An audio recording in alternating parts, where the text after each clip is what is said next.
की बार एक गाड़ी जो मध्य प्रदेश की बताई 4 लोग सवार थे उसमें बह गई। एक को डेड बॉडी को निकाल लिया, 3 का भी काफी नुकसान फसल का, मकानों का, सड़क का टूटने का हुआ। और नाव में मनचले लोग बैठ के चले गए कि सोशल मीडिया वाले जो रील बना वाला है जो ये मनचले टाइप का, तो की वजह से घटना ज्यादा हुई। 17 लोगों के लाइसेंस ही निरस्त कर दिए, इतने सस्पेंड कर दिए। चाटा मारा वो तो मीडिया पे आ रहा है। अब वहाँ उन्होंने क्या किया झालावाड़ में मेरे को पता नहीं। कोई भी हो, किसी दल का नेता हो, कोई आंदोलनकारी हो, कोई अधिकारी हो, आरोप मर्यादा में लगाने चाहिए। चाइना ने जहाँ से हम DAP लेते थे उन्होंने कॉन्ट्रैक्ट खत्म कर दिया। Rex pipes and cables presents Jhalko Rajasthan.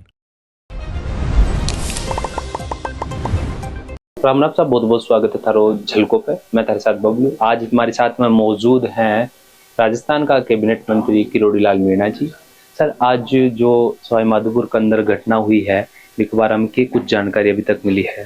Sawai Madhopur में पहली जो बरसात हुई थी वो भी काफी अच्छी हुई थी। उसमें मध्य प्रदेश को जोड़ने वाली सड़क की एक पुलिया टूट गई थी, तो रास्ता अवरुद्ध हो गया था और उसको चलने लायक बनाया था। और चूंकि बड़ी पुलिया थी तो उसके बरसात बंद होने के बाद निर्माण होता उतने में फिर एक बड़ी बरसात हो गई। पहले कोई कैजुअलिटी नहीं हुई थी, लेकिन अब की बार एक गाड़ी जो मध्य प्रदेश की बताई 4 लोग सवार थे उसमें बह गई। एक को डेड बॉडी को निकाल लिया, 3 का भी कोशिश कर रही है। वैसे ही एक बांध है सवाई माधोपुर में पूर्वाल का, जिसमें कोई नाव से 8 लोग जा रहे थे, वो भी उसमें बह गई। 6 तो तैर के आ गए। एक ऊंचे स्थान पर बैठे हुए, उनको SDRF की टीम निकाल लेगी, और एक का पता नहीं लग रहा। बरसात से काफी नुकसान फसल का, मकानों का, सड़क का टूटने का हुआ है। इसकी सब भरपाई हम CRF के मापदंड के अनुसार करें। पहले से कोई प्रशासन की न ले यानी कोई तैयारी वगैरह कुंची की जो कि आयन को हादसा हुई है ना? तैयारी तो प्रशासन तो पूरा तैयार है। कंट्रोल रूम बने हुए हैं, जहाँ से सूचना आती है वहाँ सिविल डिफेंस की टीम, CRF NDRF की टीम पहुंच जाती है। मेडिकल की टीम भी मौजूद है और पुलिस बल भी सतर्क है। लेकिन कई बार ऐसा होता है कि बरसात हो गई, अब पुलिया चूंकि कच्ची ही बनी थी तो पानी से वो टूट गई। भारी पानी आया था तो उसके कारण नुकसान हुआ है। दूसरा, नाव में मनचले लोग बैठ के चले गए, जबकि हमने सावचेत कर दिया कि पानी ज्यादा आवे न तो वहाँ खड़े हों, न जावे, न उसमें रील करें। पूरी अपना सही वो सुझाव देने के बाद भी पहुंच जाते हैं, जिसके कारण ऐसी घटनाएं हो जाती, वो इनएविटेबल है। तो थाने बुला गए कि सोशल मीडिया वाले जो रील बना वाला है जो ये मनचले टाइप का, तो की वजह से घटना ज्यादा हुई। हाँ, उनको भी हमने कहा है, क्योंकि हमारे वहाँ 3 रील बनाने वाले लोग बह गए। ऐसे टाइम पर लोग उत्साह में आ जाते हैं, पानी बह रहा है, देखने चल रहे हैं, जा रहे हैं। ऐसे ही ये सूरवाल में कोई पुरानी दुरानी नाव थी, उसमें बैठ के चल दिए तो ये हादसा हो गया। और ये तो अच्छा रहा कि 6 तो तैर के आ गए, एक को बचा लेंगे, एक को निकाल लेंगे, एक मर गया दिखता है। सारी जो एक छापा मारो होते नकली बीज खाद ये देख पाते मिलता रहे हैं। तो राजस्थान में अब तक कतनी कुछ गड़बड़ी मानो हो कि अभी भी फिलहाल में एक खाद बीज में गड़बड़ी चल रही है? जो कार्रवाई की करीबन ये मानो 1 महीने, तो उसमें 61 FIR दर्ज हुई है, जिसमें 55 फर्टिलाइजर की, 5 सीड की, 1 पेस्टिसाइड, और करीबन 17 लोगों के लाइसेंस ही निरस्त कर दिए, इतने सस्पेंड कर दिए। 1000 से ज्यादा सैंपलिंग हुई है। अप्रैल में हमने चालू कर दिया था सैंपलिंग का अभियान, जांच का अभियान, वो अब भी बरकरार है। हम कोशिश ये करेंगे कि किसानों को उत्तम क्वालिटी का खाद मिले, उत्तम क्वालिटी का बीज और पेस्टिसाइड मिले।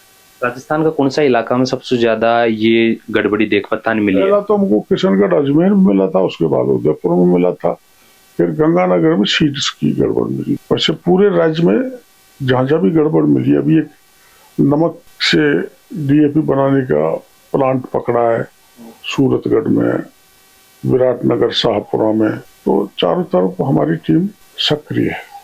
जो नरेश मीणा है वाकई रिहाई ने ले यानी काल एक आंदोलन भी किया गया जहाँ में नरेश मीणा का बच्चा और बाका पिता राजेंद्र गुडा, तो ये सब मिलकर यानी काल शहीद स्मारक माड़ा एक धरनो दिया। में बहुत सारी बातें की कि भाई फर्जी मुकदमा में नरेश मीणा ने अंदर करो गयो है कि कुछ कहो क्या वो चाहो। मेरे को मैं इस बारे में कुछ ज्यादा नहीं कहना चाहूंगा। चाटा मारा वो तो मीडिया पे आ रहा है, अब वहाँ उन्होंने क्या किया झालावाड़ में मेरे को पता नहीं। मुकदमे जो हमको जानकारी मिली ये थी वो आईसीयू रूम में कुछ लोगों को लेकर घुस गए बताया। मेरे को विशेष जानकारी नहीं है और लोकतंत्र में आंदोलन करने का सबका अधिकार है, कर रहे हैं ठीक है। मैं उनको सलाह दूंगा वो ही नहीं कोई दूसरे जो राजनीति में नए बच्चे आना चाहते हैं, हिंसा से हम सफल नहीं हो सकते। हमको गांधीवादी तरीके से ही आंदोलन करने चाहिए, जनता को मदद करनी चाहिए लोकतांत्रिक तरीके से। आंदोलन में हिंसा का सहारा नहीं लेना चाहिए। कल मैं खुद भी बड़े मौजूद था तो पुलिस प्रशासन के लिए बहुत सारी बातें कही गई, कुछ नेगेटिव ऐसी बातें कही गई प्रशासन के लिए कि जितरो पैसों दो उतरो काम हुआ है या फिर नीली टोपी वाला ने ज्यादा चाहे हैं यानी की बात के बचाओगे। प्रशासनिक लोगों ने इस प्रकार को जो शब्द है शब्दावली को उपयोग करो गए हो विपक्षी के बचाओ। वैसा है कोई भी हो, किसी दल का नेता हो, कोई आंदोलनकारी हो, कोई अधिकारी हो, आरोप मर्यादा में लगाने चाहिए, मर्यादा कभी नहीं लगानी चाहिए। अमर्यादित बात करना अपने देश प्रदेश की जनता उसको स्वीकार नहीं करती है। अपना अलग अलग नेताओं के अलग अलग स्टाइल वो कर रहे हैं तो मैं उसको कुछ कह नहीं सकता, मेरा कहने का अधिकार भी नहीं। शाहपुरा का अंदर अभी हाल फिलहाल में 1-2 दिन पहले एक वीडियो वायरल हुई है जिसका मायने किसान लगातार लाइना में लाग रहे हैं और बने खाद बीज कुछ मिल पा रहे हो और रेट भी ऊपर नीचे देखवाते मिली। गलत, हमको जहाँ शिकायत मिली है वहाँ तुरंत हमने हमारे अधिकारियों को भेजा है और माना मैं आपसे बात कर रहा हूँ और 50 आदमी बाहर खड़े तो लाइन में तो खड़े होंगे। लाइन में खड़ा हो रहा कोई बुरा काम नहीं है। वो जो हमारा अंगूठा छाप के लेना उसमें भी टाइम लगता है। खाद नहीं मिला हो उसमें हम कार्रवाई करेंगे, घटिया मिला हो उसमें कार्रवाई करेंगे। कोई तकनीकी रूप से गड़बड़ करता है अंगूठा लगवाने में तो उसके खिलाफ कार्रवाई करेंगे। हम प्रयास करेंगे पर्याप्त खाद लोगों को मिले, चूंकि हम जितना मांगते हैं उतना भारत सरकार से हमको पूरा नहीं मिलता। अभी आपको जानकारी मिली होगी चाइना ने जहाँ से हम डीएपी लेते थे उन्होंने कॉन्ट्रैक्ट खत्म कर दिया। तो वैसे भी स्कार्सिटी है क्योंकि सारा डीएपी हम विदेशों से मंगाते हैं तो इसके कारण कमी हो सकती है।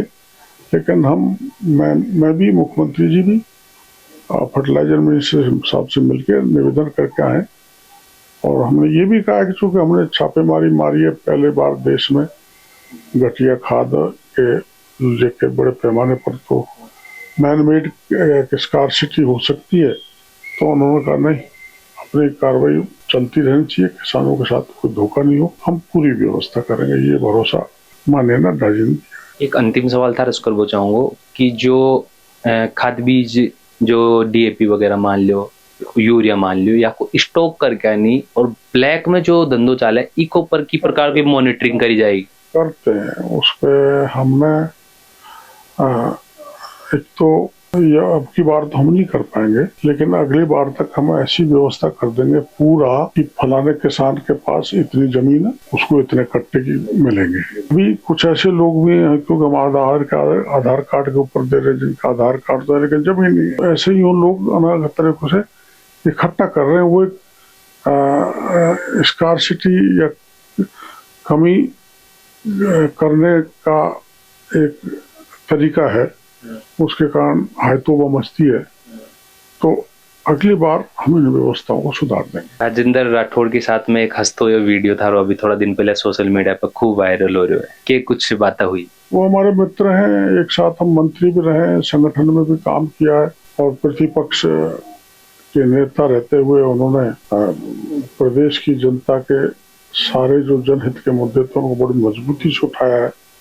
तो एक बहुत अच्छे प्रतिपक्ष के नेता की भूमिका में रहे हैं तो मैं उनसे प्रभावित हूँ, उनके व्यक्तित्व से, उनके कार्यशैली से। सभी विषयों का अच्छा ज्ञान रखते हैं, प्रमाणों से बोलते हैं। ऐसे लोगों से मेरी मित्रता प्रगाढ़ बन जाती है तो कोई हंसी मजाक का मामला चला होगा। छत्तीसगढ़ के बाद में राजस्थान में मंत्रिमंडल विस्तार का कयास लगाया जा रहा है, कुछ क्या बचा होगा? पता नहीं, ये मेरे को जानकारी नहीं, ऐसी मैं जानकारी रखता भी नहीं हूँ। जो बनने वाला है बन जाएगा, हटने वाला हट जाएगा, वो तो हाईकमान तय करता है या मुख्यमंत्री जी तय करते हैं। मैं इसको ध्यान नहीं देता, चिंता नहीं। देखे हो कि जी प्रकार से जो अपने कैबिनेट मंत्री हैं किरोड़ी लाल मीणा जी, जो भी तमाम बातों पे जो सवाल या रखे हैं बाका जवाब मिला है।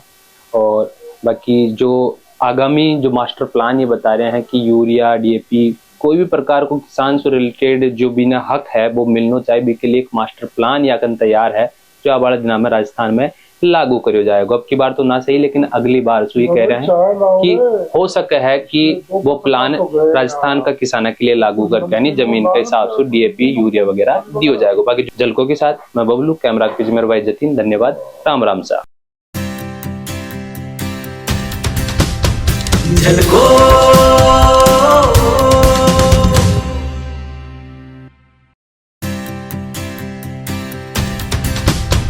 झलको